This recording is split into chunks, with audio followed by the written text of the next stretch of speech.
అఖిలది అత్యుత్సాహమా, ఆత్మవిశ్వాసమా? AP మంత్రి అఖిలప్రియ తొందరపడ్డారా లేక ఆత్మవిశ్వాసంతో ఉన్నారా? నంద్యాల ఉప ఎన్నికల్లో గెలవకుంటే మంత్రి పదవికి రాజీనామా చేయడంతో పాటుగా రాజకీయంగా వైదొలుగుతారని ప్రకటించడంపై టీడీపీ వర్గాలే ఆశ్చర్యం వ్యక్తం చేస్తున్నాయి. అఖిలప్రియ తొందరపడ్డారని కొందరు నేతలు సీఎం చంద్రబాబు వద్ద కూడా ప్రస్తావించారట. అఖిలప్రియ తొందరపడి ఈ వ్యాఖ్యలు చేసి ఉండాల్సింది కాదని చంద్రబాబు అభిప్రాయపడ్డట్లు పార్టీ వర్గాలు వెల్లడించాయి. నంద్యాల ఉప ఎన్నికలకు 2 పార్టీల అభ్యర్థులు ఖరారైన నేపథ్యంలోనే అఖిలప్రియ ఈ వ్యాఖ్యలు చేశారు. శిల్పా మోహన్ రెడ్డిని దృష్టిలో ఉంచుకుని ఈ వ్యాఖ్యలు చేయడం వల్ల ఆయన కూడా సవాల్ను స్వీకరించడంతో ఉప ఎన్నికలో మరింత వేడి బయలుదేరింది. అయితే అఖిలప్రియ అనుభవ రాహిత్యంతోనే ఈ ప్రకటన చేసి ఉంటారు అంటున్నారు. చిన్న వయసులోనే ఎమ్మెల్యే కావడం, మంత్రి పదవి దక్కడంతో అఖిలప్రియ అంతా తమ వెంటే ఉన్నారన్న భ్రమలో ఉన్నారు.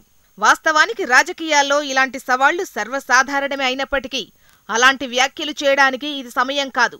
ఎన్నికల తేదీ ప్రకటించిన తర్వాత ఇలాంటి సవాళ్లు, ప్రతిసవాళ్లు వస్తుంటాయి. కానీ ఎన్నికల తేదీ రాకముందే సవాళ్లు స్టార్ట్ అయ్యాయి. అఖిలప్రియ ప్రకటనతో ప్రతిపక్షం మరింత జాగ్రత్త పడే అవకాశముంది. ఇటీవల అభ్యర్థిని ఎంపిక చేయడం కోసం చంద్రబాబు ప్రత్యేకంగా సర్వేలు చేయించారు. ఇందులో భూమా బ్రహ్మానందరెడ్డికి, శిల్పా మోహన్ రెడ్డికి దాదాపు సమానంగానే సర్వే ఫలితాలొచ్చాయి. ఈ విషయాన్ని చంద్రబాబు టీడీపీ నేతలకు కూడా చెప్పారు. ఇద్దరి నేతలకు సమానంగా ఫలితాలొచ్చినప్పుడు వైసీపీలో చేరిన తర్వాత శిల్పాకు మైనస్సా ప్లస్సా అన్నది ఆలోచించకుండా అఖిలప్రియ ఎలా ప్రకటన చేస్తారు అంటున్నారు టీడీపీ నేతలు.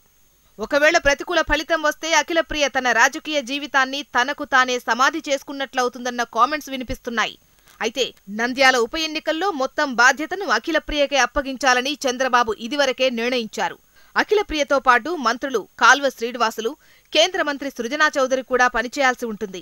కానీ వారెవరికీ నొప్పి కలగకుండా అఖిలప్రియ మొత్తం బాధ్యతను తనమీదే వేసుకోవడంతో తెలుగుదేశం పార్టీ నేతలు కూడా ఊపిరి పీల్చుకున్నారు.